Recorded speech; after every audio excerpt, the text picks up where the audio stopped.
I'm going to call to order the public hearing for the 2025 budget and appropriations hearing. This is something that is on our agenda before the regular business meeting. So it is 7:32 p.m. and the public hearing is open for comments on the combined annual budget and appropriation of funds for the Wilmette Park District, Cook County, Illinois, for the fiscal year beginning on the first day of January 2025 and ending on the 31st day of December 2025. Notice of this public hearing was published on the Park District website and in the Chicago Tribune newspaper. A link to the annual budget and appropriation of funds ordinance has also been published on the Park District website and available for public inspection at the administration offices of the Wilmette Park District, 1200 Wilmette Avenue, Wilmette, Illinois, since December 13th, 2024. All persons desiring to be heard will now have an opportunity to present written or oral testimony with respect to the 2025 proposed budget and appropriations ordinance. First, are there any written or oral comments from the commissioners? I have some comments and some questions. Sheila, do you mind joining me? And just some comments about the process as well. Thank you, Sheila.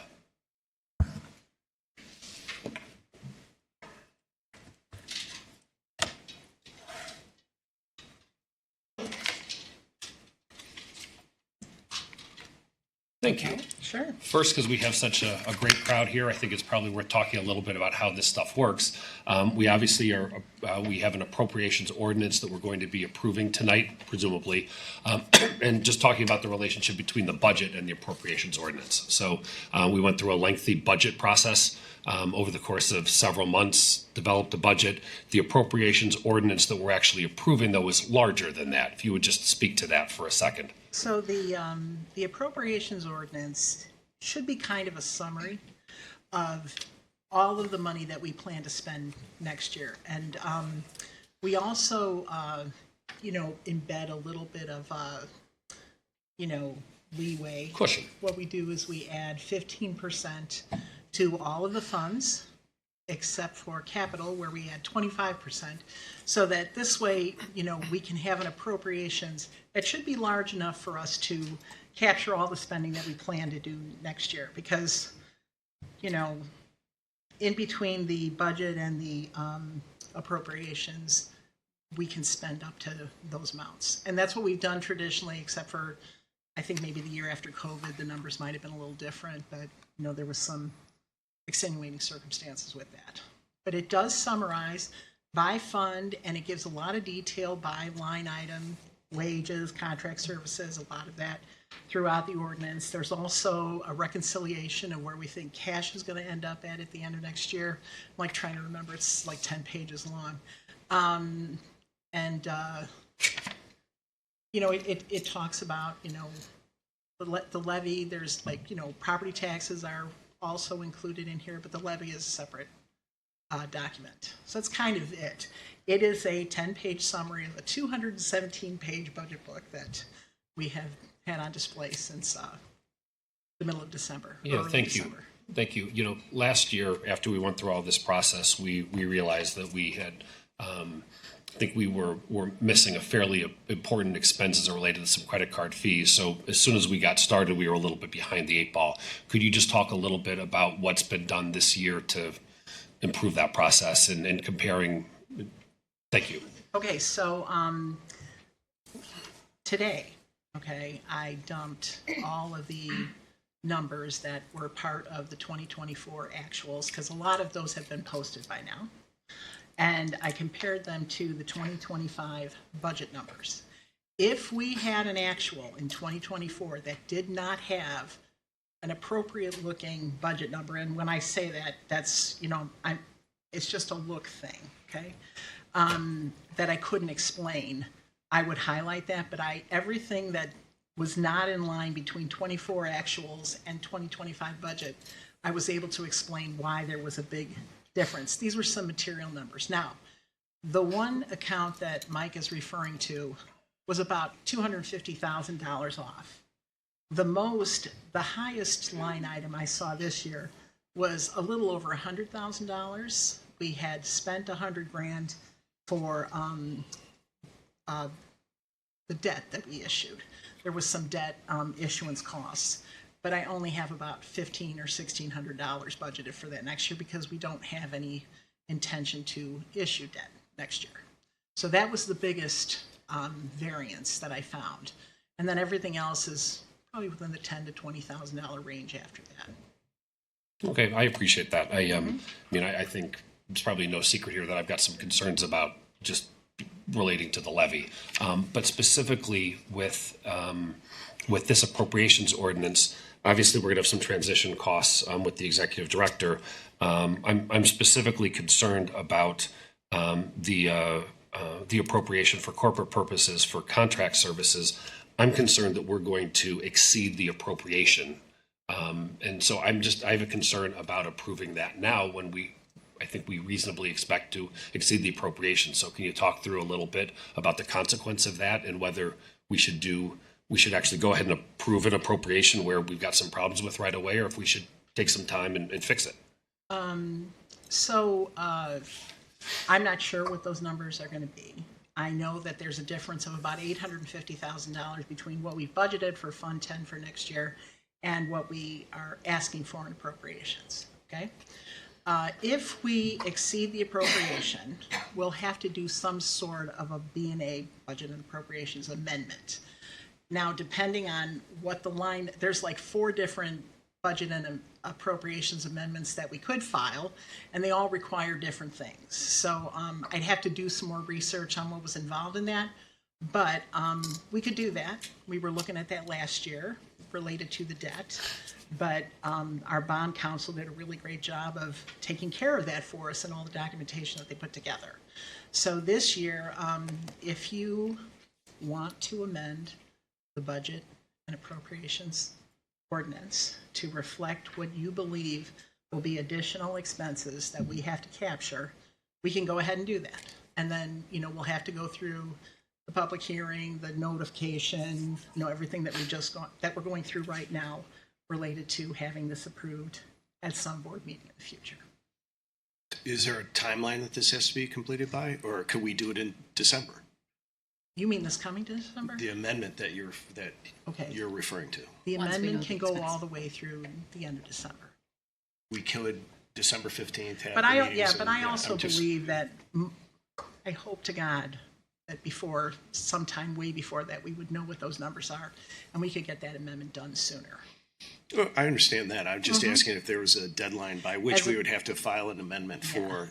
As a matter of fact, we could even file the amendment sometime in 2026. Okay. Okay, I think those are my questions. Is that it? Yeah. Anybody else have any questions? Thank you, Sheila. Do I need to stay here? Only if you'd like to stand there. All right. Okay, any other commissioners have comments? Okay, are there any written or oral comments from the public specific to this budget and appropriations hearing? Seeing none. I'm sorry, was there a hand to speak on the budget and appropriations ordinance? Okay, come up, please. Hello, Mark Wiremiller, Wilmette resident. If my clock is set, are you setting the 3 minutes up there? Not in here. Okay, I'll go up a minute and a half, so I won't go long. The clock is behind us, so it's kind of an odd thing. In the village board meetings, you have to turn around and look at the clock each time or look at your watch for your 3 minutes. So on the budget, I know you guys are talking all this stuff about appropriations and stuff. I'm concerned about property taxes being so high, and I'm just wondering if we can cut some stuff in the Park District, specifically buying the Beth Hillel congregation for $5 or $6 million, and then plans of possibly building like a $60 million water park there. I would like to maybe sell that property and get just it back on the tax base. I'm not sure if we need more parkland in Wilmette. The parks are great. I think we have enough property now. And the other thing, this whole giving up Howard Park, I know it doesn't directly relate to the budget, but my understanding is the police station is going to take up possibly half of Howard Park, which is 4 baseball diamonds. They play football there and soccer. Again, there's some talk that the village owns it, not the Park District, but I'm just concerned about Howard Park and how that fits in the budget. And I'd just like more disclosure about everything. When I look at the website, I don't see a lot of this stuff on there. But my main thing, and again, we're talking about this on a Facebook page, Wilmette Connection. Everybody in the room should be following this. We talk about issues, we promote events, a lot of commerce in the area. But one of our main goals is to get lower property taxes and more efficient government. Thank you. Mark Weiermuller, again, the name. Mr. Weinmuller, this hearing right now is for questions specifically about the budget and appropriations ordinance. So I want to make sure, is there a question you have about this that we can address for you this evening? No, it's more, the budgets tie in with everything. Thank I know you. you might say it's not appropriate to talk about these other capital There'll be improvements. another opportunity for public comment. Yeah, but I'm saying it ties in for me with the budget because you guys should be watching every penny spent. And that's where you might say capital improvements are different than day-to-day budgets and stuff. But for me, it all ties together. And I just want I want lower property taxes. So that's what I'm thinking about. But I appreciate the time. Thank you for your Thank you. comments. Just want to make sure the questions were addressed. Once all comments and questions concerning the 2025 budget and appropriations ordinance have been addressed, we agree that they've been addressed. Hearing no further comments or questions regarding the combined annual budget and appropriations of funds for the Wilmette Park District, I declare the public hearing closed. At this point in time, I will call to order the regular meeting of the Board of Park Commissioners for Monday, January 13th. May I have a roll call? Commissioner Frazier. Here. Commissioner Clark. Here. Commissioner Goebel. Here. Commissioner Murdoch. Yes. Commissioner Duffy. Present. Commissioner Kozlowskis. Here. You have a quorum. Thank you. Before we go any farther into this meeting tonight, I'd like to begin by taking a minute and acknowledging that our long-term executive director for the Wilmette has announced his resignation at the end of this month. We as a board just want to take this moment to thank you, Steve, for your 17 years of service to the district, to the Wilmette community. And we want to wish you great success in your next professional chapter. Thank you. Thank you, Steve.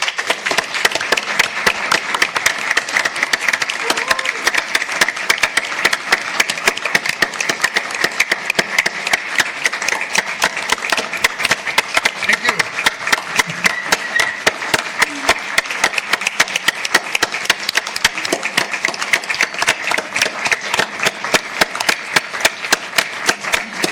All right. We have 3 minutes, don't we? For someone who's as much of a show and blow as I am, that was embarrassing. So thank you. Steve, thank you for your time and tenure. It's been a pleasure working with you. Thank you. Please, thank you as well. And when I joined here and went on the first tour of the district, so it was very illuminating. Thank you. Yeah, Steve, I mean, I think it's well known that I was one of the people that hired you to the executive director position. I certainly was exceptionally impressed with you as our finance director during that period of time. I think you've led this park district incredibly well over this period of time. I mean, just thinking about all of the accomplishments, I mean, the tremendous improvement in our facilities, the beach house, the Lakeview Center, the paddle tennis program, which is the biggest paddle program in the world, might be worth mentioning. The improvements to the golf course and the play fields and on and on and on. I could go on, but I think really what's most remarkable is the way you've led this district and achieved this tremendous financial performance, because that's what's paid for all of this stuff. I didn't mention some earlier projects that required referendum debt because none of these did. This year we'll probably complete our lakefront projects, save maybe the Wallace Bowl, and all in all, those will probably approach something close to $20 million, certainly well in excess of 15 when you think of all aspects of it. I don't think there's another park district in the state that could have accomplished these projects other than maybe the Chicago Park District without referendum debt, without other support from the taxpayers. So it's truly remarkable, and it's truly remarkable what you've accomplished and how you've led us. And so I just wanted to say thank you. Thank you very much. Thank you.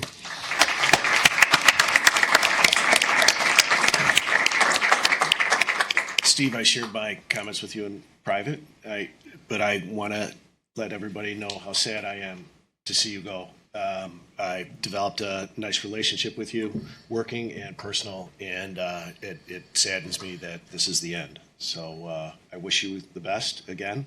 Thank you. And I hope to continue seeing you around town. For sure. Steve, 4 years ago when a mom pushing a stroller showed up to run a campaign about a board that I wanted to join because I wanted representation of families on our park board, you were kind enough to sit with me for a lot of time week over week and teach me how to grow into this role. And so I want to say thank you for the development you've provided. And I really look forward to seeing all the amazing things that you'll do in your next step in your career. Thank you.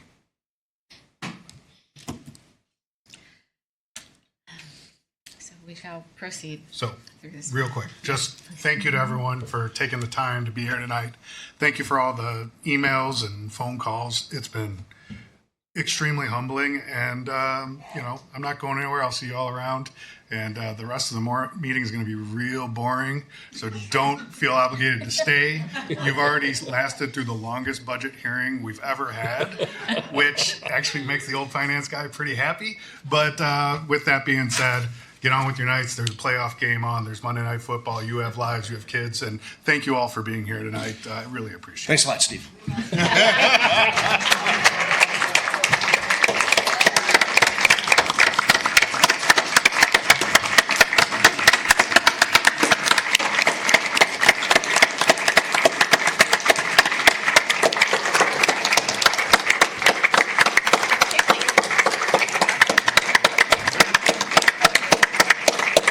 Thank you.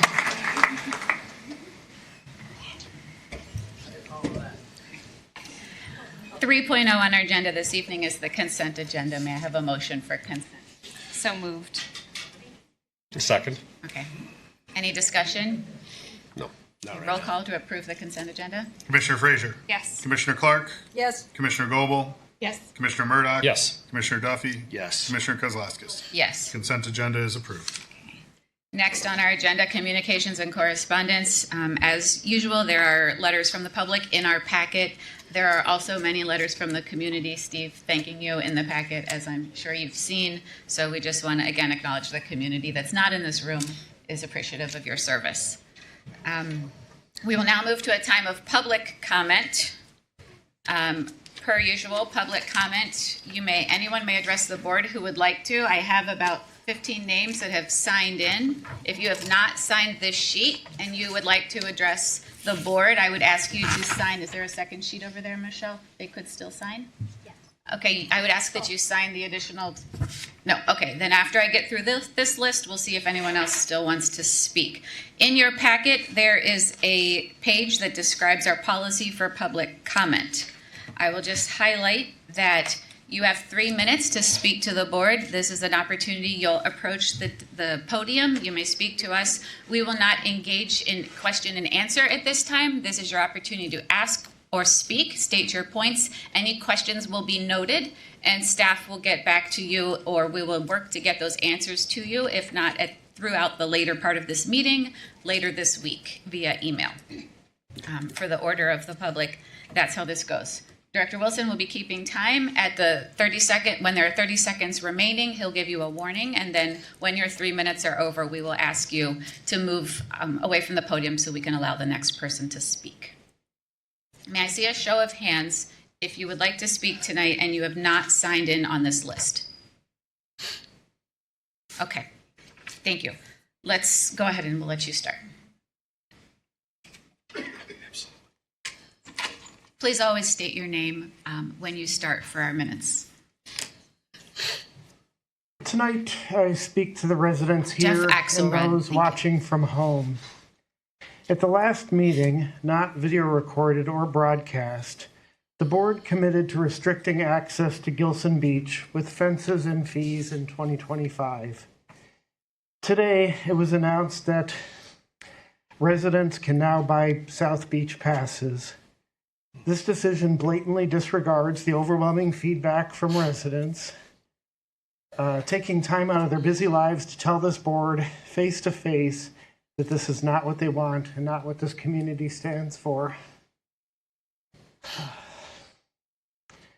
By announcing focus groups as an opportunity for public feedback while excluding the possibility of returning the beach to its free and open status, this board perpetuates a facade of engagement. The focus is not on whether to impose restrictions, but on the extent of those restrictions, how much to charge and how high to build the fences. This is not transparency and it is not democracy. The decision to sell access to a public natural resource undermines the principle of shared community spaces. For over a century, Gilson Beach has been a symbol of equity, a place where anyone could gather, regardless of income or background. That legacy is now being sold off for convenience and control at the expense of underserved community residents. Meanwhile, this board continues to fail its most fundamental responsibilities. The backlog of unapproved meeting minutes that were finally approved today is another clear violation of the Open Meetings Act by this park district. The revolving door of senior staff point to deeper dysfunction within the park district's leadership. Because of this mismanagement, the price tag keeps going up for us taxpayers. These issues, combined with the board's failure to meet its legal obligations, make it clear that this board is out of touch with and even appears to hold contempt against the very community it's supposed to serve. Here's the good news. Change is coming. 3 new candidates are running in the April 1st election with a commitment to restoring inclusivity, accountability to our park district. They represent an opportunity for us to reclaim our public spaces and ensure that they serve everyone. To my fellow residents, your voice matters and your vote matters. Vote 456 on April 1st. Thank you. Thank you. I accidentally went off the list before I started the list, so let me pick up the one other hand that wasn't on my list. Thank you. And then I'll go down the list. I'm sorry. I was gonna, okay. I'll pick, go ahead. I'm sorry. I will start the list in a moment. I was picking up the individuals that didn't sign in. State your name, please. Cheryl Balabin, resident. I was born in Wilmette, brought up my kids in Wilmette. I continue to remain in Wilmette. We're all residents here. You're neighbors. You use the same facilities. I've attended every meeting about this issue. I think I've spoken at many. I still can't think of another place where there's a guardhouse to enter a public beach. And I've been blessed in my life, and I love the beach, so I've traveled really around the world. I cannot think of another public beach. Can you? Miami, Tel Aviv, Jamaica, Tahiti, London, Spain. There's never a guardhouse stopping you from going and enjoying the natural resource that we are stewards of, not owners of.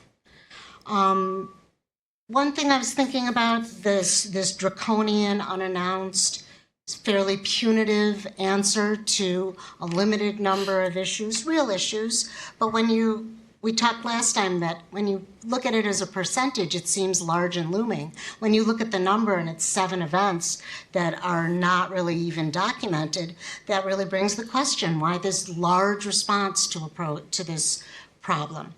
Why not, if this has always been sort of the no swimming beach and you want it to remain that way, there's never been signage that simply says no swimming, swim at your own risk, or like at all these other beaches of the world, there might be a lifeguard, but it doesn't cost you to go to the beach. I think it's horrifying that on this large expanse we have, there's no one sliver for anybody to go and just enjoy a day. But the thing that really I came to talk about tonight was accountability of the board. And I think I addressed that initially by calling you neighbors and fellow residents. We have the opportunity at the COW meetings or at these meetings to come and talk. Many of us are passionate. I've heard songs and poems and written themes.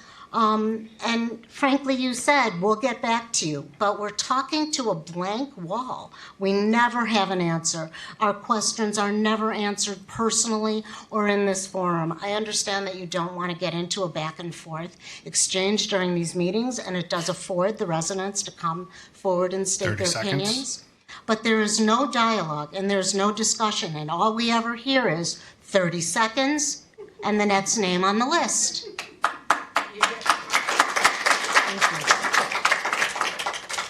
I would like to, I'm sure many of you know the app Nextdoor.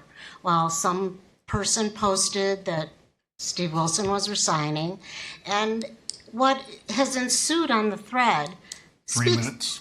Thank you for your comments. Say it again? Your 3 minutes are over. Thank Can you. I just finish this one thing, please, for the applause? Most of the comments are about the lack Marilyn of dialogue Falkenberg with can the start coming board. up, I please. suggest you read it to see what people are saying when they don't come Thank to you. these meetings. Thank you for your service. Good night. Marilyn Falkenberg.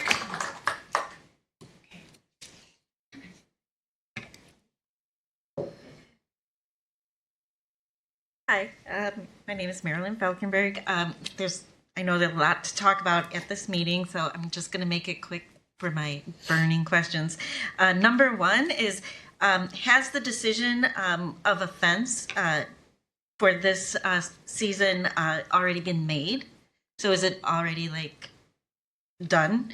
And then did you or will you, if it's not, gather public input on this issue? And if it's not already decided, will the board consider entirely swim at your own risk policy for South Beach? The minutes from the December 16th meeting state that the risk management agency recommends either entire swim at your own risk or lifeguard. Let's try swim at your own risk. That's it. Thank you.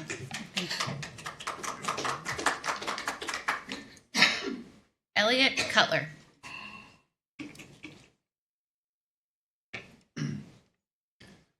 Hello, I'm Elliot Cutler, on the condo board at 420 Linden. My grandfather's house was at Lake and 10th. Then he moved to Kenilworth, where my dad grew up and I grew up, and now I'm living here for a long time now. There's a couple suggestions I can make about the beach. One is that if we're making money with it, that means we're charging too much money. It's good to make money when you're in business, but that's not why we're charging. I think that you could get by with half of that cost, say $5, and that should only be charged to people who aren't tax-paying residents of Wilmette. In Kenilworth, we used to have a disc that you'd lace up in your sneaker. I think a driver's license with a Wilmette address could tell people that you're in Wilmette, and you don't need to pay to get in, at the very least. At the most, and also that should simply be enough to pay for a lifeguard and also a security officer to make sure the lifeguard is paid attention to. More importantly, I think, is the fact that as I understand it, I'd like to know what the precipitant motive was to put the fence up in the first place. I'm told it was in the days of COVID that something came up, and there's clearly a batch of letters or something saying that it was needed. The fact that we don't really have access to those is what precipitated the offense, is what makes debate difficult. We're all swinging at the air, and we don't have an actual. We'd like to know what it was, the cause of it, that said this is what we have to. This is why we have to have it, and that way we can rate whether what we're talking about today is a cure for that. I think it should be removed and put back to being public with a sign that says no swimming, or go up to your knees at your own risk, something like that. But as a fence which blocks it and restricts it is very inconvenient. Particularly, not that I need a walking stick, but I'm very careful as to see how far I have to walk. And from what I can see, when you're parked, it's very difficult to get. You have to park in one place and walk all the way to the other place, and all the way to the back. I beg your pardon. And it's not. The entrance should be put a great deal closer to the parking, to be convenient for everybody. And I do agree with everyone that the view from the benches is pathetic. And right now it seems that we're not debating on whether to have a fence or not, but what color it should be. I really think we need to roll it back to say, why is the fence necessary? When was it decided that it had to be there? And why is it stuck in that modality now? I thank you for your time. Thank you. Thank you, sir. Karen Berry.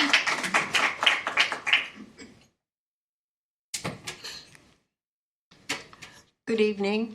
I'm Karen Berry, and I want to begin by thanking all of you for your service to our community.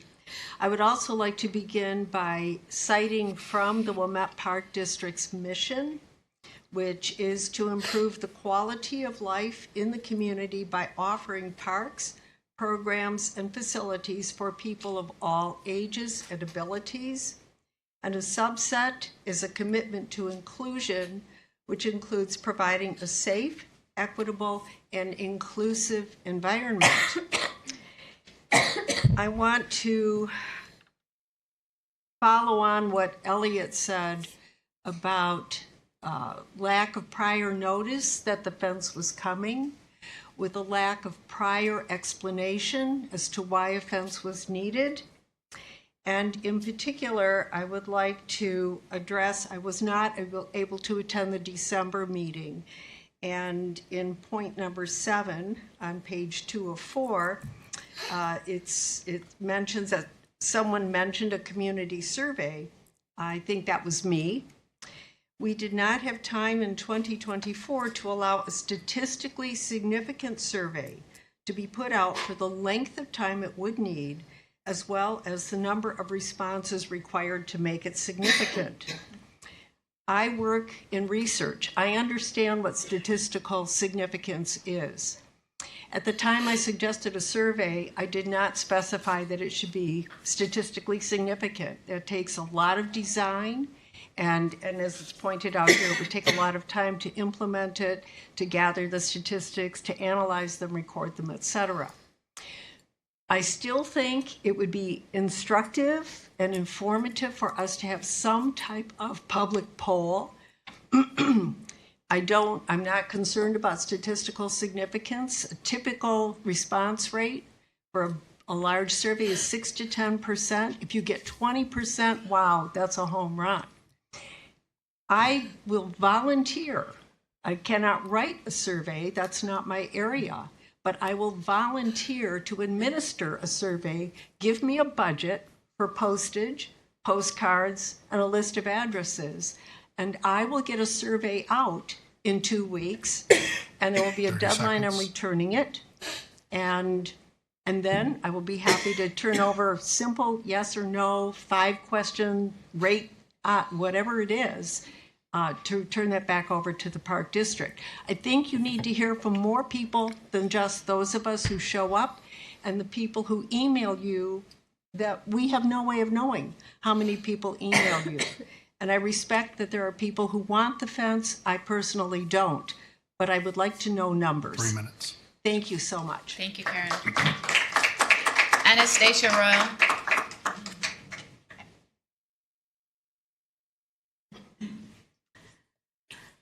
I started coming to these meetings in the summer after I was horrified to see that people were unable to put their toes in the water and were being harassed, and there was also a fence up. And I do remember in 2016, there was quite a survey that was done, and the only thing everybody agreed on, from what I remember, was that Gilson should be open and free for all and remain so. So I don't think in these ensuing years that people have really changed their minds. And I want to ask a question. I hear there's going to be a focus group about, what type of fence or whatever, when I guess you guys have already decided that. And I also am very sad about that. It's very difficult to talk about. But I want to know how much a focus group is going to cost. Maybe someone could get back to me about that. And I also started coming, and I was, I'd never been to a lot of board meetings before, but I went to all of them in the summer, and I was really alarmed by the lack of transparency and the disingenuousness of the people on this board. And I wasn't prepared for that at all. So I think it's really sad. And with that in mind, I have been asked many times to run for the board, and I am running for the board. So I hope you will support 4, 5, and 6. That's Paul McKinley, Nancy Wolf, and me, Anastasia Royal. I've been a resident of Wilmette for over 50 years. I'm a piano teacher. I'm a local author. I have all kinds of, it sort of dovetails. I've had all kinds of local outreach and heard a lot from young people and old people alike about their feelings about Gilson. I'm not going to call it South Beach. I'm not going to divide it up. It's been called Gilson Beach since I was a little girl. That's what I'm going to call it. And I just find the whole thing so tragic. Even your handling of the way this has been rehabbed, the whole front, there has been virtually no ability to use Gilson Park since my birthday on September 3rd. There's hardly been any ability of me to go during the entire beach time of the summer, because it was so tragic to see everybody being turned away, kids and people crying and people not being able to go in the water. And that was just ridiculous. And I came to the aid of many people. I did it as an experiment. I thought, I'm an artist. I'm going to come to the aid of people. I'm going to write songs. I'm going to come here and I'm going to do parody songs. A lot of people came up to the beach. I'm going to be interviewed on TV. I'm going to make all kinds of artwork, like offensive, and draw pictures. It was an experiment to see how far as an individual I could get. And now I'm going to run for the board. And so 4, 5, 6, me, Anastasia Royal, and Nancy Wolf, and for your comments. Paul McKinley. Thank you very much. Connie Siegel.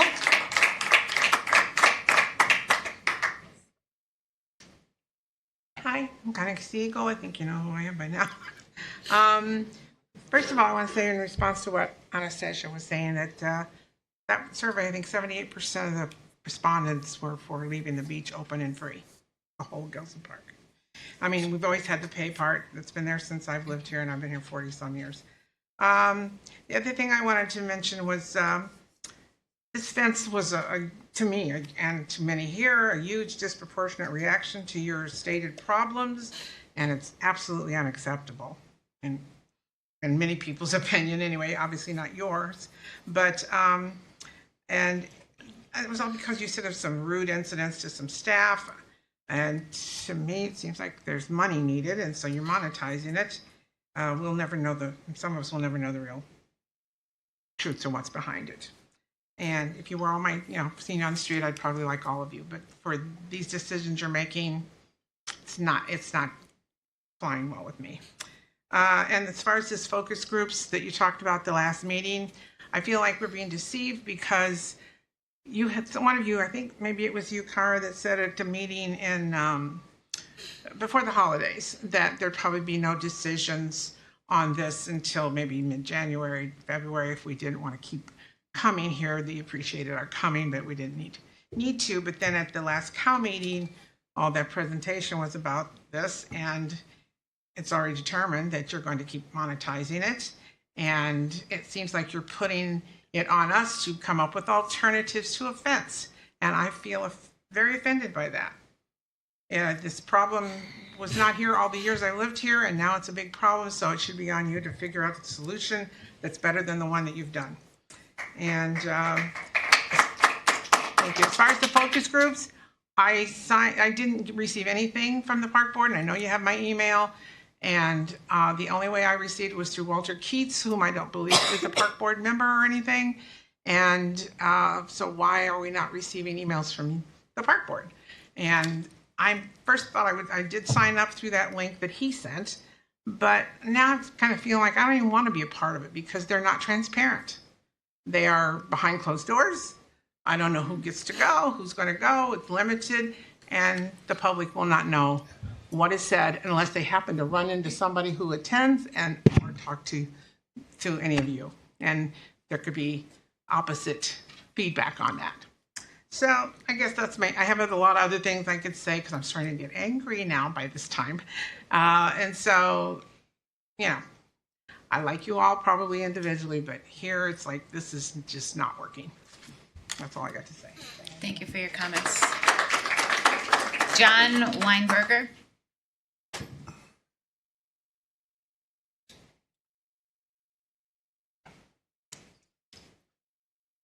John Weinberger, Wilmette resident, once again on South Beach. I've attended meetings, I've tried to keep up, but I've spoken, and I don't remember the decision being made on this board that South Beach is going to be a swimming beach and it's going to be closed off to the public. I heard the staff presentation last month. That's the closest I've ever heard of any explanation of turning South Beach into a closed swimming beach. I didn't hear any discussion on the other side from the board or from the staff. I've heard that from members of the public. I've never heard members of the public say we need a South Beach to be a swimming beach. So I don't understand when or how that decision was made, and I object to that decision. I think that should still be under consideration. If there's a crowd control problem, there is a swimming beach that people can use, and they can pay to use that swimming beach, and they've always done that. And I don't understand why all of a sudden people have to use South Beach as a swimming beach. You know, maybe we need more enforcement. Maybe we need to be tougher on people who don't want to follow the rules. But, you know, I don't see why all of a sudden this problem. Also, the issue of insurance liability for swimmers. When did this become an issue? I've never heard about that. Was that a problem a year ago? Was that a problem 2 years ago, 5 years ago, 10 years ago? When did insurance liability become a problem? Why are we all of a sudden have no choice in this matter? What did the insurance people say? What was the context? What were they responding to? How much is that going to cost if we don't do it? If we do it, let's get some information about that. And I think the right thing to do is to keep the beach open. Thank you. Thank you. Mary Thomas.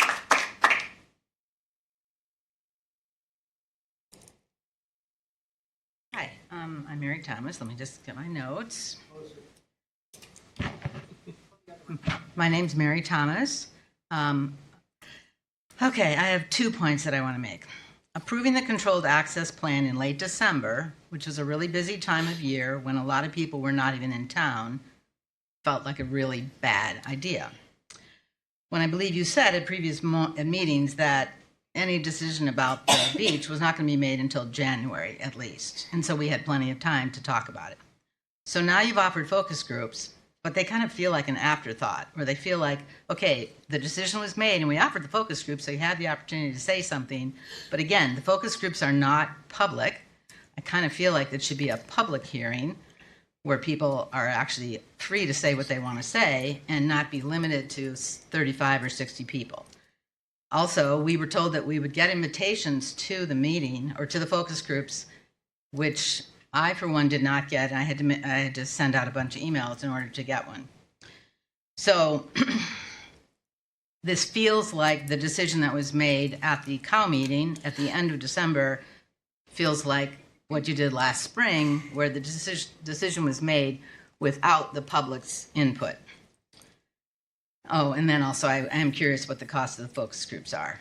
And my second point is, a negotiated option would be to make one area of South Beach free to the public, at least one area of South Beach free to the public. For example, there's always been a fence between Gilson and the swimming beach, and why not fence off the swimming area and then have at least the area, the farthest south area of the South Beach be a free beach for people just who want to sit on the beach, who want to read a book, who don't need to pay, who aren't going to go in the water, and have it be clearly stated that you can't go swimming, you can put your feet in the water, your kids can build sandcastles, but you can't go in the water.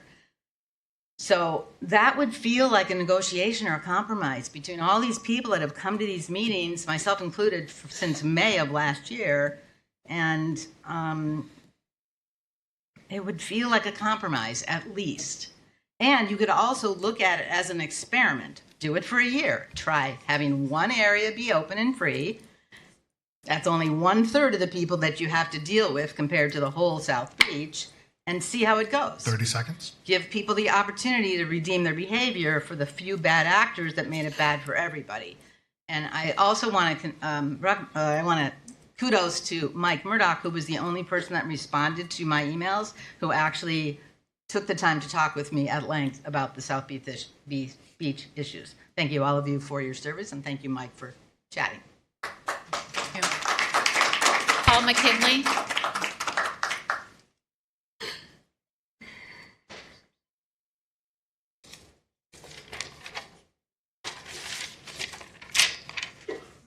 Hi, my name is Paul McKinley. I attended the last meeting and I was somewhat disappointed that there hadn't been proper data collected on South Beach.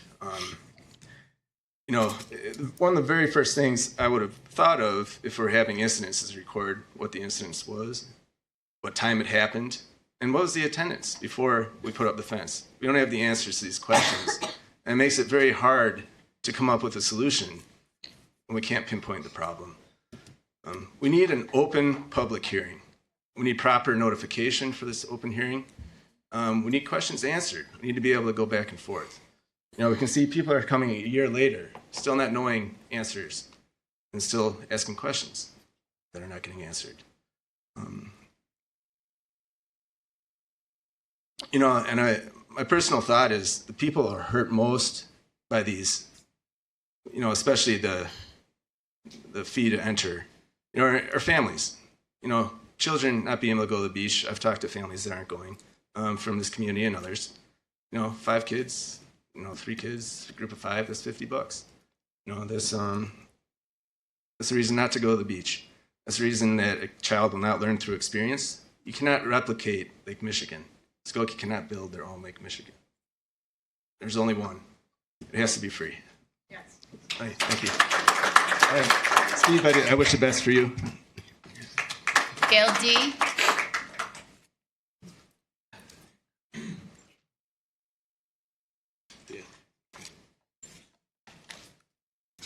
Good evening, everybody. I wish it was a Happy New Year. Unfortunately, after reading about your decisions in December, doesn't seem very happy to me. I want to thank you all. Oh, by the way, somebody's glasses are up here. I'd like to thank you all as a member of the public, not a Wilmette resident, for allowing me to make remarks. So here I go. I'm very disappointed, as many have pointed out, that you had for those who are watching by video who don't understand the Wilmette process that I've learned since coming to meetings since last May about South Beach, is that you have non-videoed, basically you cannot understand what happens at your COW meetings, committee of the whole, versus these regular meetings in public, in the Village Hall here for the regular public meetings. It's astounding to me that you decided in December to have a COW meeting on South Beach. There was no, I'm signed up for all your emails now, and there was no mention in your bulletin board meeting in December 1st that the COW meeting was going to be on December 16th solely on South Beach. So basically, the public didn't get any notice. There was no press release that it was going to be about South Beach. So yes, you basically did engage in the same process, lack of public input that you did in March of the year of 2024 when you first instituted this policy. So to me, it's like this local problem here, or whatever, your local process is reflecting sort of like our federal policies. There's a campaign of misinformation that's gone on with the statistics about incidents at the park. I know that because the FOIA request, the stuff that I got back from the police department has never been included in your minutes, even though I've gotten up here 3 times and talked about their information. The information that I tendered to your board in person has never been included in the minutes. And that's going on 6 months now. So I think the public should know that. So there's a lack of transparency. It's sort of a class war going on when you're talking. It's, you know, we're using the staff safety as a, I don't know if that's a cover for monetization. It never has made sense to me. But it's kind of class warfare when you're trying to keep the public out of a free area. How much more do I got? 3 seconds or 23 now? 23 minutes. Okay. So your statistics are not defined properly in the and the presentation that the park board the park management made in December is not available for the public to see. It's not in your minutes now that you just approved for December either. I mean, you've got some vague statistics that are not defined. And I know that they're incorrect because I have the same statistics from the Wilmette Park, from the Wilmette Police. So I think you should have a special public hearing held where people can answer questions from the board. You know, there could be a free exchange of information between the public and the board. Kevin Williams. Is there a Kevin Williams? Okay. Patricia Gaber?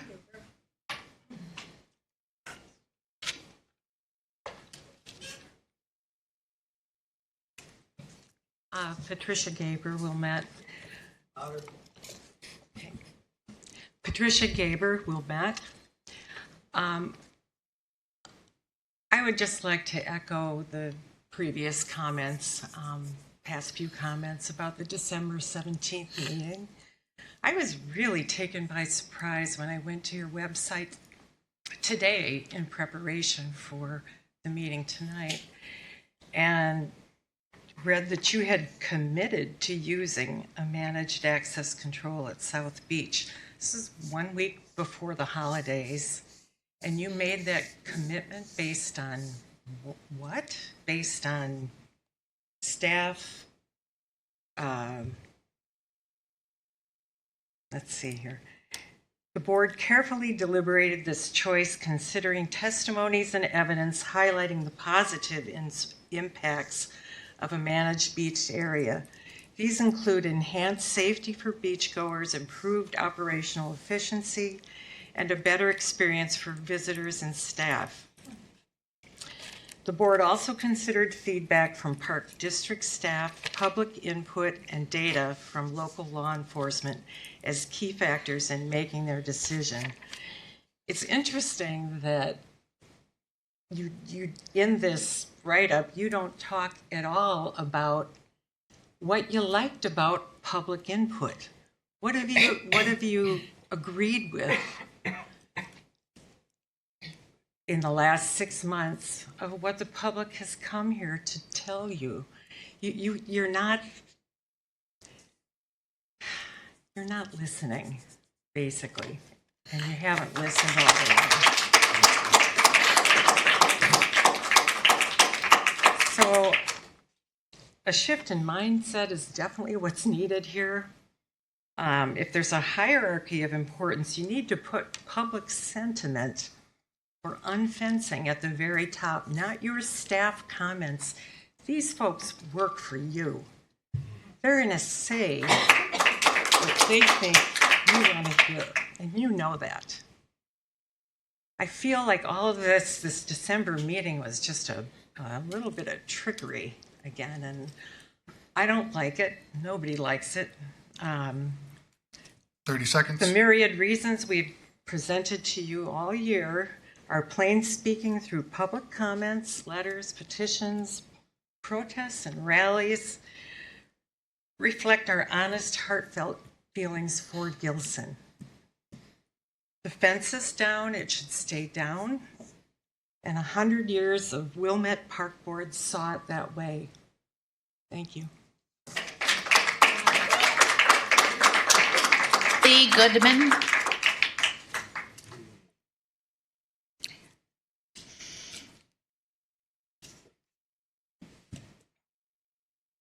Mr. Steve Wilson, congratulations on your tenure. Good luck to you in whatever comes next. Thank you. A man and a woman were having an argument, a disagreement. And one of them said to the other, I feel really like you're not paying attention. I'm angry, I'm disappointed, I'm upset. You never listen to what I tell you. And if I ask you a question, you never answer me. And the other part of this pair said, well, that's not right, sweetheart. Once a month, I listen to you for 3 minutes. And I give you a 30-second warning right before your time's up. And as far as not answering you, well, I guess you've just never asked me a question I thought was worth my time to answer. I've heard a lot of people tonight say things that sound an awful lot like that. It's been 10 months now. We've been asking you for a public meeting, for a survey, for something, and you know what we keep getting back? And these are your words. There'll be a process. There was a process. The process was you did whatever you wanted to do, and you never involved the people of Wilmette. That was the process.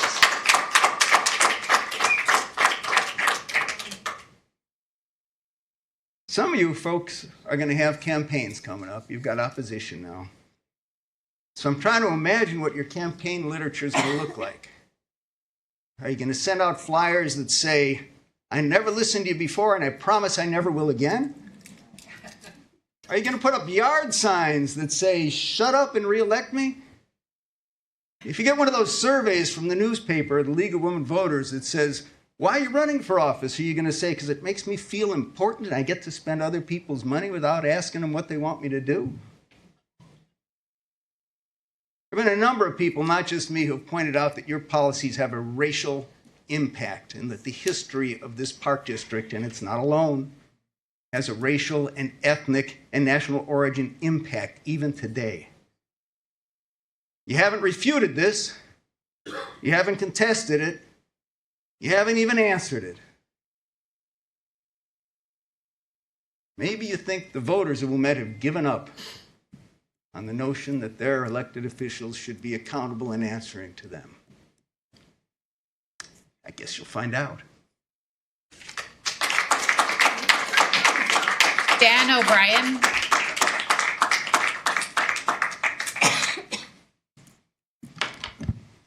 Hi, Dan O'Brien, longtime park user, first-time commenter, Mackenzie dad, Trevian dad, and soon to be, hopefully, fill-in-the-blank university dad this fall.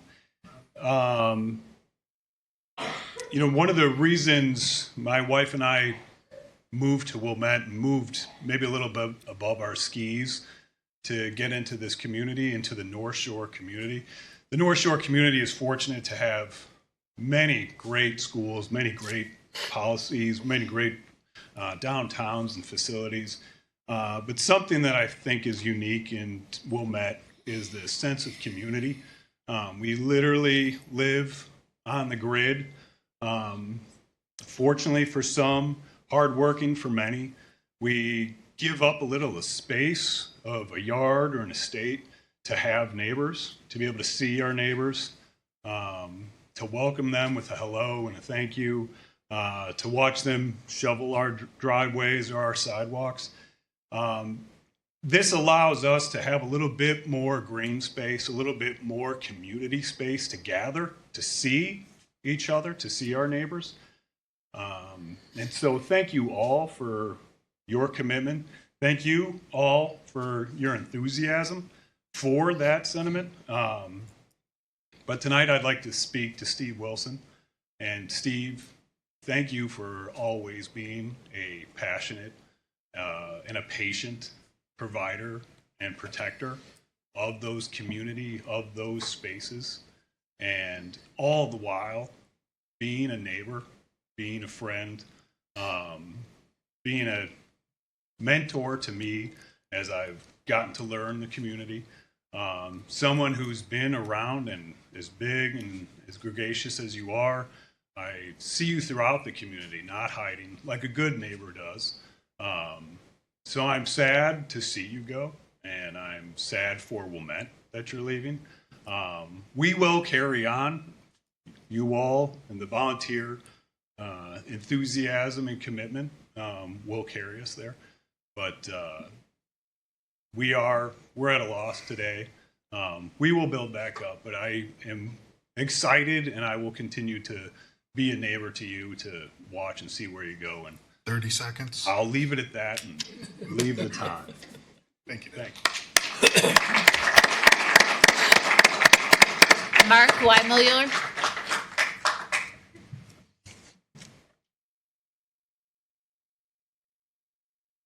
How you doing? Mark Weimiller. I'm seeing if the clock is started, which it is not. So thanks for letting me speak earlier. Again, we're talking about this on Facebook on Wilmette Connection. We really don't do the next door thing. I'm also on Twitter if anyone wants to follow me. I'm going to look at the clock. One thing I've asked to the village board if they could have the clock up here, because my neck is hurting turning around looking at the clock every time and seeing you guys looking at the clock deciding, oh my God, I wish Mark would finish here. So good luck to Steve Wilson. I've enjoyed having you here, and we'll miss you. Wilmette's a wonderful place to live, but I do go to a lot of these meetings, and I have issues with a lot of the boards. This week there's a zoning board, there's another board tomorrow, a village board. There's meetings all the time, so back to the clock. I already mentioned that. Oh, also, I'm not running for anything, so you don't have to vote for me. I'm announcing today, I'm not running for park board. I did have a chance to get appointed. Thank you. About 10 years ago, there was an empty spot, and I said, well, I should do that. A bunch of people said that. And I was the first one cut off. They said I had no park experience, I didn't know anything about finance, and they knew that I wanted to cut taxes. So I'm probably not qualified to be on the park board. A couple issues, I know Gail mentioned it. I don't know why we don't tape these committee of the whole meetings. I would have them here where we have the video and stuff. I don't understand why someone can't hold up a cell phone and tape it. It just seems like they should be taped. Minute 26. Other issues, I want lower property taxes. I'm concerned about buying the Beth Hillel congregation. I think we should sell that and let homes be built there. I'm not going to really get into the fence. One issue I do have, I'm 64 and I cannot get the senior discount until you're 65. Over at IHOP, I can get pancakes at 55. So I would lower the age to 55. And 64 ain't young. I don't know if you know that, but I'm getting old. And I think that's just something to consider. Couple other quick things, 51 seconds. The Park District just got a $600,000 grant and they're going to change tennis to pickleball. I'm not sure if we should have done that. And it's not just 600,000. I think the Park District's going to put in several million, maybe 5 million more, who knows. So I have issues with a lot of the spending. Lastly, Howard Park. I don't know if people in the room are concerned about it, but the new $62 million, 30 seconds, 28 seconds. I like your comment over here too about the timing. They're going to build a new $62 million police station. They're going to take a bunch of Howard Park. I think this is a big concern. We should be really focused on that. 14 seconds. I think that's all I got. Again, my name's Mark Weiermiller. If you want to follow me on Wilmette Connection. Got 7 seconds. And I'm also on Twitter. And my time is up. Thank you. Thank you for your comments. Hannah Daniker? Okay. That's all that I have. Is there anyone else that wants a chance to speak to the board this evening? That has not spoken yet. I'm sorry. That's not in our policy. Yeah. So we're going to close public comment at this time. Board, I know many of us have noted questions. By way of a overview, let me direct people to there was a presentation in the December 16th meeting. Is that available online on their website? Right? Yeah, it's in the packet. You can go to, so the minutes are in one place, the agendas are on a different link on our website. So if you go to the agenda for the December 16th meeting, you will see a, 20-ish page presentation that Superintendent Merrill presented to the public, to the board at that CAL meeting on December 16th. There was a significant amount of detail in there, including some of the police statistics and the logic that he walked through in that presentation. So I would direct everyone to that for some more information. Many of the questions raised tonight were there. We will take inventory of these. Many of these have been addressed in previous meetings.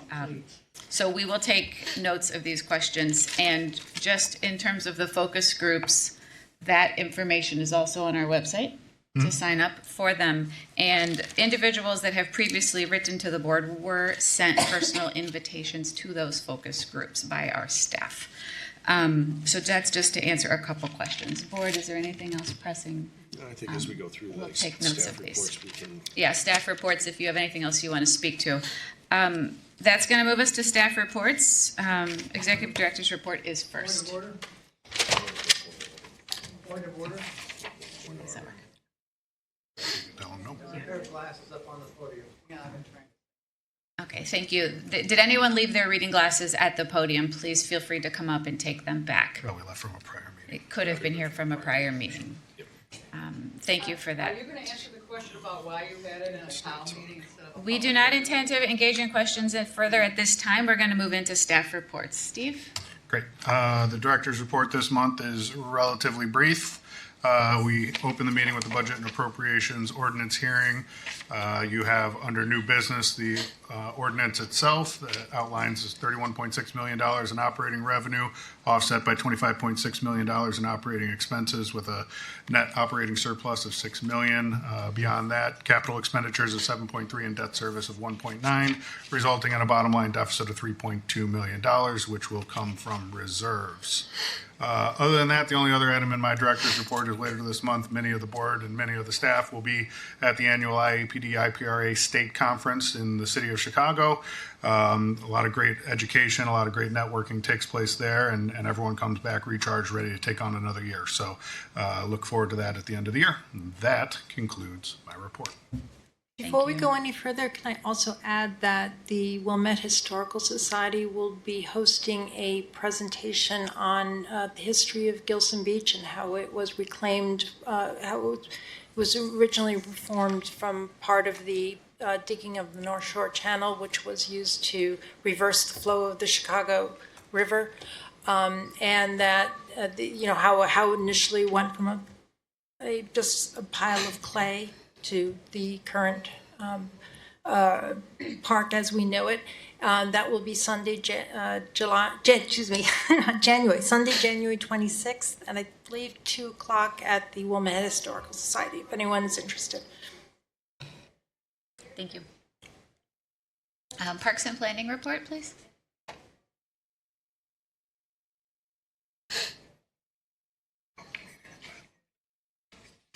Start with Gilson.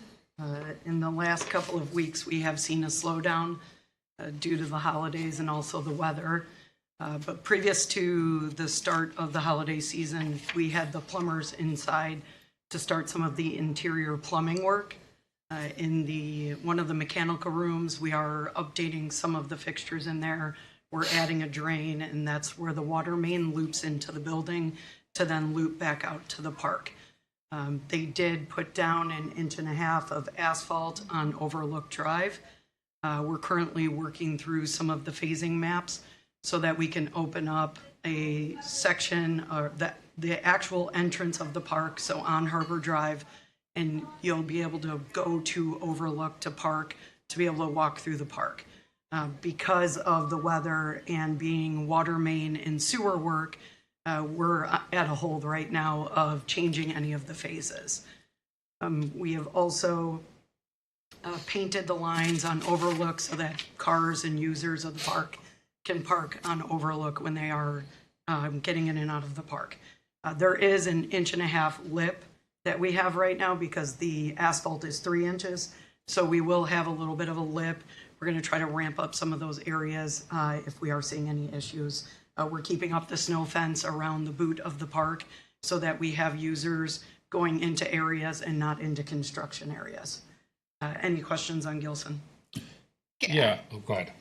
Just the space between the asphalt and the turf on Harbor Drive, that is where the placement of the pedestrian walk will go, correct? On the south side. On the south. Correct. Okay. Yeah, that has not been installed yet. Okay. The only area that has sidewalk is where the harbor entrance is for the brick pavers. They did that with pouring the concrete in front so that we didn't have any other downtime for users to get in and out of their parking lot. All right.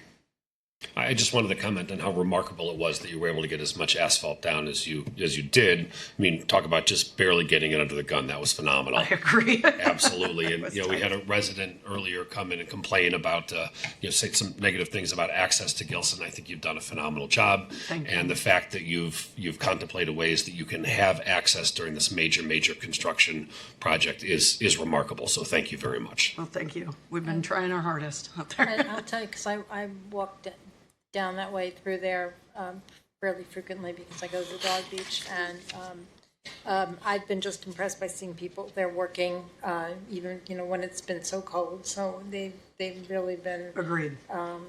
Quite Yeah, even this week they've been working on backfilling along the edges of the concrete sidewalk and cleaning up the park so that there are still crews on site doing work even when they can't do other portions of the project. I'd echo both what Cecilia and Mike have said, and I'm really excited about The curbs look beautiful. Everything looks fresh again, and it's just only the beginning of the project, so I'm really looking forward to when we can reopen.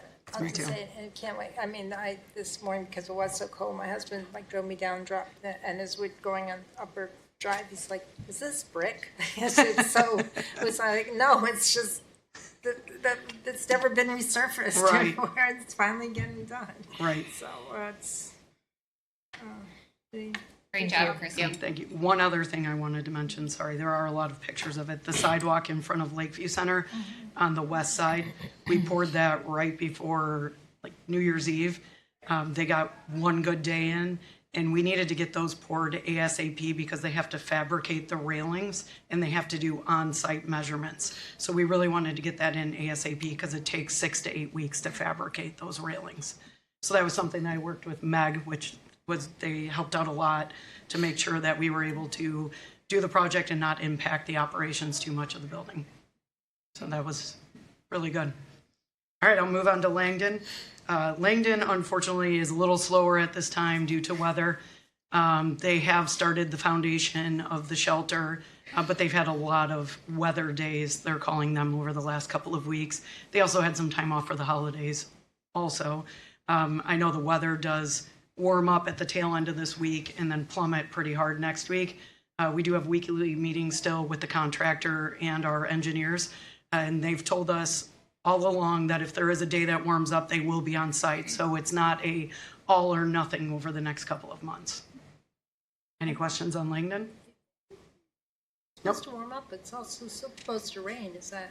Be? It's like Thursday, Friday, or Friday, Saturday. We see almost 40 degrees. Yeah. And then it drops again on Monday, Sunday, Monday, pretty cold again. Kudos to marketing for the collaboration with our parks planner for creating some signs over at K Park. So we worked with marketing to create some signs with QR codes that a user of the park can scan and then get a link to our tree inventory.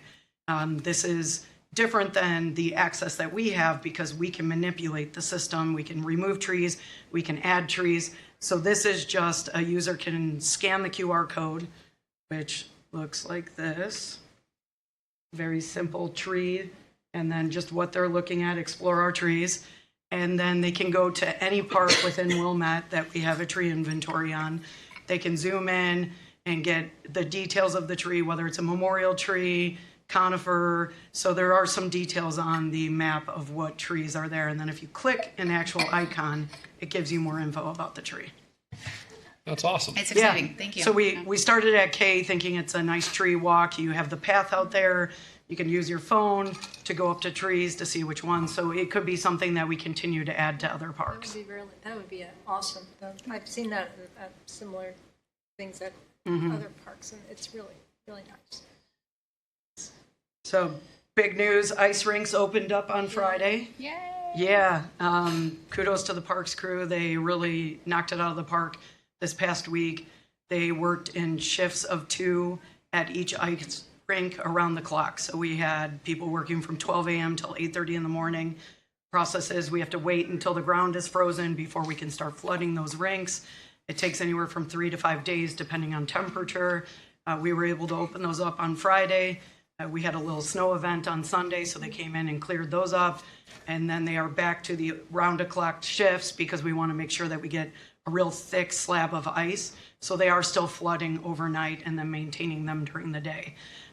We hope with that little bit of a spike in temperatures that it just melts the top surface and then just gives us a nice solid surface. And then next week, we looked in the forecasted temperatures. We might have ice until February, which is just awesome because we haven't had that in years. No, it's been a long time. Yeah. It'd be great to have it the whole season long. But Agreed. It'd be great to Agreed. have as much as we can this year. Right, and it's just at Thornwood and Malincrot. We determined that Gilson would just be too hard with the construction project.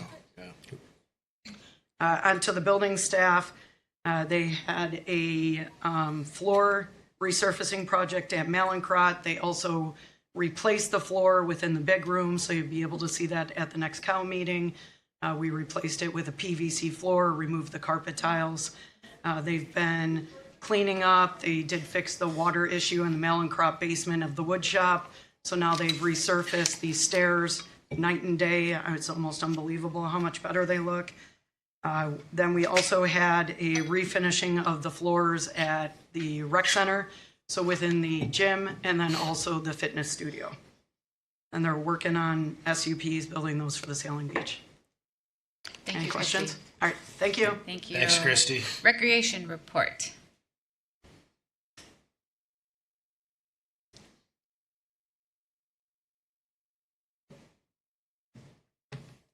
Are those your glasses?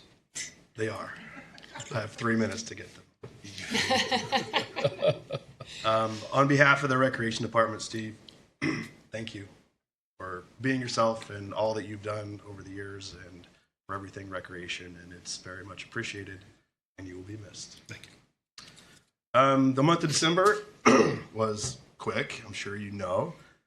We spent a lot of time concluding the fall session and getting ready for the holidays. So over the course of the holidays, as you know, we did a lot of cool things. We had letters to Santa. We had breakfast with Santa. We had the Nutcracker. We did gift wrapping. Lots of holiday-themed programming for families, and it was tons of fun. Credit to our to our Blue Team staff for getting through winter break camps this year with no one on our wait list, which, as you know, has always been a thing for us. We've always had more people on our wait list than we ever cared to, and now we are working toward running programs, bigger programs with nobody on the wait list. So we're very proud to see families with things for their kids to do over the holidays, and that's been great. But everything, like I said, month of December is very short. We're very sad to see Steve go, and we wish you the best. That's it for the rec report. Can I ask you a couple questions? I think this is a spot that we can talk to some of the questions that were posed. Is Cheryl Bailman still here? No. Okay, Cheryl left. Is there a guardhouse to get onto South Beach? All right, she said there's a guardhouse in order to enter a public beach. I'd just like to point out to anybody that's still listening, there is no guardhouse to get onto the public I beach. would also point out that from on the up East Coast, and you have to pay admission to like all the New York State beaches. That will include on Long Island or upstate New York, and New Jersey. You have to buy a beach pass to go to any of the New Jersey beaches. So all these free and if you're going into Connecticut, you've got to get a beach pass for that. So, or you have to be a resident of the town. So I just think that there's just making this comment. This, paying admission to enter beaches is not is typical for most beach locations if there are lifeguards. So is Marilyn F. still here? Marilyn? Falkenberg. Is Marilyn still here? The questions were, will there be a fence this year? There's going to be a controlled access, which some people call fence. I would say it's probably going to be a fence. What the fence may look like, how much of the South Beach is going to be fenced. This is all to be determined. So yes, public input to one of her other questions. We cannot, nor will this board support swim at your own risk. I believe we're all in unison on that. Elliot, is Elliot still here? No. Elliot suggested free for residents, they have to show an ID. How many 8-year-olds have IDs? They may want to get on the beach. It's a good idea. It's hard to figure out how to make that work. But again, we are having the public input, Focus groups? Yeah, the focus groups. People can share these ideas, and then we can work together to try and figure out solutions that may work for more people. He says he has to walk too far for access. Well, it depends where you park. There's not a whole lot of parking right along the beach, but there's 3 access points. Can I jump in? There was a comment about what have we listened to from public, and I think that's one example. Early on last year, there were, I believe, 2 entrance points to the beach, and people were concerned about the distance and to enter and exit from that area, so a 3rd entrance was added. That, along with relocating fences, changing bench locations. And there were several instances last summer where we did listen to public feedback and staff made adjustments. Well, I think what was important is that this year was a period to understand we tried to make some change to accommodate some of the issues that were happening down at the beach, and that there's been no commitment to put the exact same fence up the exact same way it was. We're looking for input. And yes, there will be some controlled access to a new swimming area along South Beach, but it's yet to be determined. And again, we're listening to feedback. We haven't made a decision how it's going to end up. Karen offered to run a survey. Is Karen still here? No, Karen has left as well. She said that a statistical survey is not necessary. I beg to differ. If we didn't have a statistical survey, then we would have people arguing against the data that was being presented in the non-statistical survey. So you're damned if you do, you're damned if you don't. And I would just jump in on that we have made some attempts in the past and have heard some criticism about it. So when we do survey now, that we've done 2 statistically significant surveys over, I don't know how many years, and they are very expensive and they are worthwhile. But I'm very leery about haphazard surveying like she suggested. I wouldn't support that. Is Anastasia Royal still here? No. She asked for the cost of the focus group. We can figure that out and we can get that to her. Is that accurate? Yes. Thank you. Connie, you're still here. Thank you. Oh, Connie left. She'll be back. She'll be right back. I'll wait for her to come back. John Weinberger. John Weinberger has left. How was the decision made for closing South Beach? Why do we need South Beach to be a swimming beach? We've been through this numerous times. Those questions have been answered over and over. I think by pointing out that people make their comments and then leave is a perfect example of why we are accused of not having transparency. People ask their questions and then they leave and they don't listen for why things happen. Mary Thomas. Actually, before you go on, John also asked what are the insurance costs Yeah. and what are the insurance costs with respect to a swim at your own risk policy. I think it's just a misunderstanding of the issue. And we actually have our attorney here, though I'm not sure he's on the clock. But my understanding is that if we were to have a beach, a paid beach and a swim at your own risk beach next to each other, not that there would be an insurance issue, but that we couldn't get insurance for that and we might have liability where we don't have liability now. Is my understanding anyway. So I don't think it's a question of how much did the insurance cost. It was explained as an all or nothing. In Right. order to have a swim at your own risk, it was recommended we wouldn't be able to have the swimming Gilson Beach, that we do have the entire swath of beach. Right, would so be if we were either to swim at do your own these risk two or things, it would lifeguard. expose us to significant Correct, liability. a significant Yeah, change. that's my understanding as well, but it's not advised to have a at-risk and then a guarded beach side by side. It creates confusion for the community, which seems logical to me.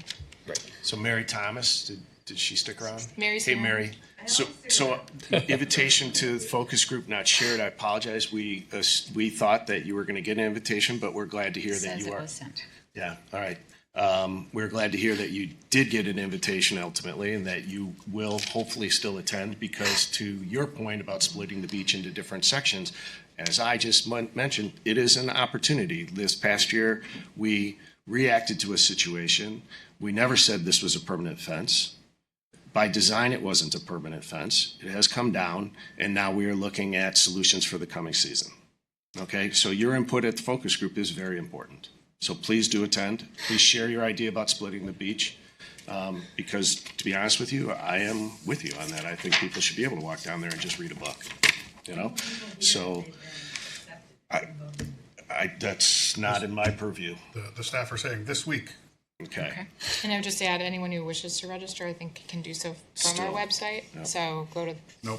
I'm also getting the staff shaking heads that that's been closed. Yeah, It's been it was closed. January Thank you 12th, thank you for letting us know. If I may also add, there was a question about the focus groups. They are being conducted by a third party. They're not run by us, by staff. There's a third party, the same organization or firm that assisted with the registration website and reworking and looking at some of the challenges we had with the mass registration events. And those focus groups were conducted again, and the results of those were shared back to our board. So Dave, is that correct? The results of the focus groups this time around will be presented back to the board. We encourage everyone to attend whatever meeting that will be. and listen for that information. We'll all be hearing it together at the same time when that data comes back. So it's not going to be happening in the closed doors in the sense that the information will be hidden from anyone. I did want to comment, Lee Goodman, you're still here. Thanks for staying. We are not racists.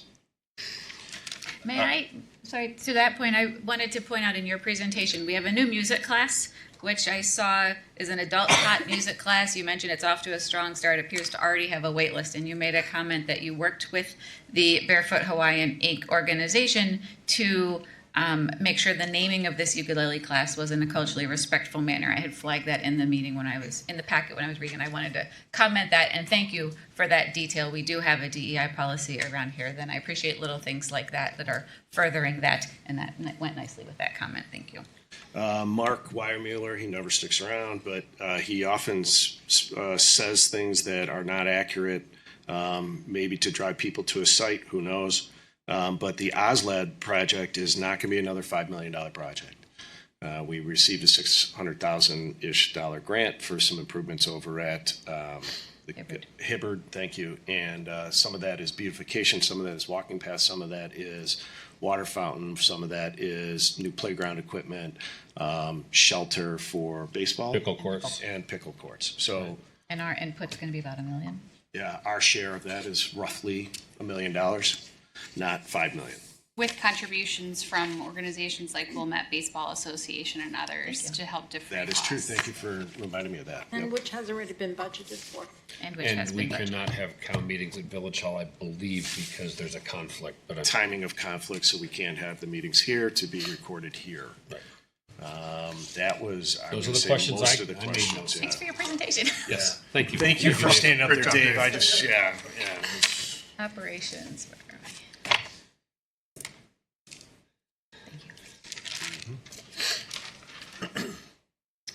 Okay, so at the next COW meeting, both Lucy and I are going to be presenting on different plans. I'll be presenting on the progress of the,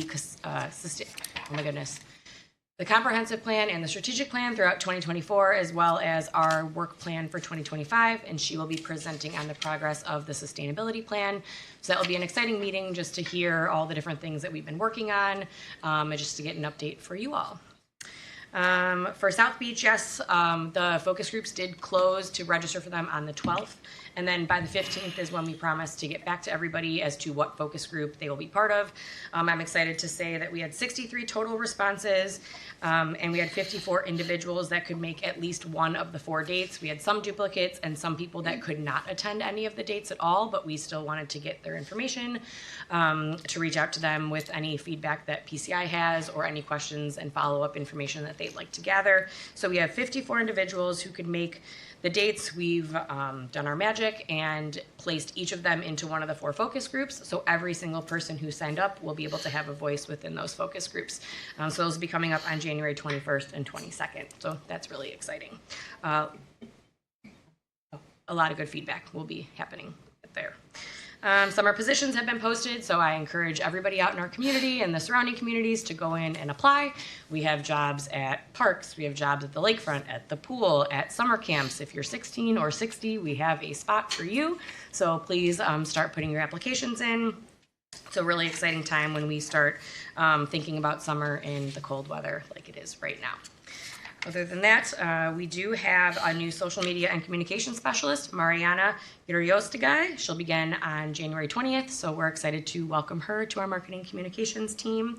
She comes to us from the Palatine Park District, and she was also over at Wheeling for a little while, so she's going to be a welcome addition to marketing and communications. And then lastly, I just wanted to say to Steve, thank you for your last 17 years. You were one of the first people to tell me that the people move here for the schools, but they stay here for the park district. And it's still something that I believe is very, very true today, and that I've heard said many other times outside of your first words to me. So while you embark on a new chapter, obviously so do we, but you've left us in good hands. It won't be the same without your leadership, but you've instilled a great skill set in all of us to be able to move forward with. You've helped shape us into an agency that's open to and embraces change, that stays positive even when the going gets tough, speaks the truth, and one that continues to challenge ourselves to be the best that we can be. So thank you so much for all of the things that you have taught all of us, and hopefully by all the people in the room, you can see how much you're supported here at the district. So thank you.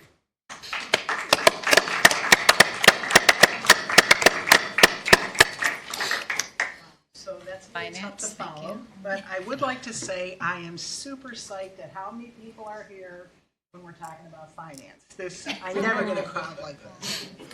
All right, so 5 things. The November financials are attached as part of the meeting agenda. We should have a pretty solid December number by the time we have the COW meeting at the end of this month. I just don't know what that is right now, so we'll be talking in a couple weeks. I had the preliminary internal control meeting with the auditors on January 6th. We're about 40% complete with the PBC, or prepared by client, list from them. They're going to be back for field work on March 3rd. We reviewed 1,065 W-2s for 2024. They should be mailed this week. They are already available in Paycom for downloading. The 2024 tax levy was accepted by the county on January 6th. That's a good thing. And 5th, our 2023 financials were awarded the Certificate of Achievement for Excellence in Financial Reporting. So we got news of that early. That's all I have. Thank you. Any questions for finance? You need me to stay up here for the discussion? If you'd like. What would you like? I don't need you to stay. I don't know if anyone else has. Okay, thank you. I don't, Okay. if you do. Having no old business, unfinished business, we'll move on to new business, which is the consideration of the ordinance. May I have a motion for that, please? I move to approve the ordinance 2025. Is that a 0 or no? Oh. 01, budget and appropriations ordinance. I'll second it. Is there discussion? Yeah, a little bit of discussion briefly. I had intended to vote against the appropriations ordinance for 2 reasons. One, obviously, this only includes spending, not revenues, but the net result is about a $6 million operating surplus. I think we know with some additional costs that we're now aware of, that number probably would be budgeted as less today. We had a very challenging capital meeting where we had to defer some critical projects. We have some financial concerns these days, and this obviously makes that much more difficult. I wanted to talk about how all the pieces fit together. I'm not sure this is the appropriate time to do that, though. I know we're going to have some Finance Committee of the Wholes coming up in the next couple of months where we can dig into this further. I also was very concerned about one specific line item that I believe we will exceed the appropriations. I don't think that's appropriate. I don't think it's appropriate for us to approve something when at least I expect it's going to exceed that. But I had an excellent conversation with our legal counsel earlier today, thank you very much, who talked about how we can probably address this in certainly not a dramatic way. So with that information, I'm in a position to support the appropriations ordinance. Okay. Any further comments? We'll take a roll call. Commissioner Frazier? Yes. Commissioner Clark? Yes. Commissioner Goebel? Yes. Commissioner Murdoch? Yes. Commissioner Duffy? Yes. Commissioner Kozlowskis? Yes. Ordinance is approved. May I have a motion for a closed session? To adjourn to closed session. Sure. I'll move to adjourn to closed session for the discussion of the appointment, employment, compensation, discipline, performance, or dismissal of a specific employee of the district, including hearing testimony on a complaint lodged against an employee in the district or against legal counsel to determine its validity in accordance with Section 2C1 of the Open Meetings Act. I'll second. Discussion. Roll call. Maybe we say all in favor. All in favor for that one? Yeah, it's all. All in favor? Aye. Aye. Adjourn to closed session.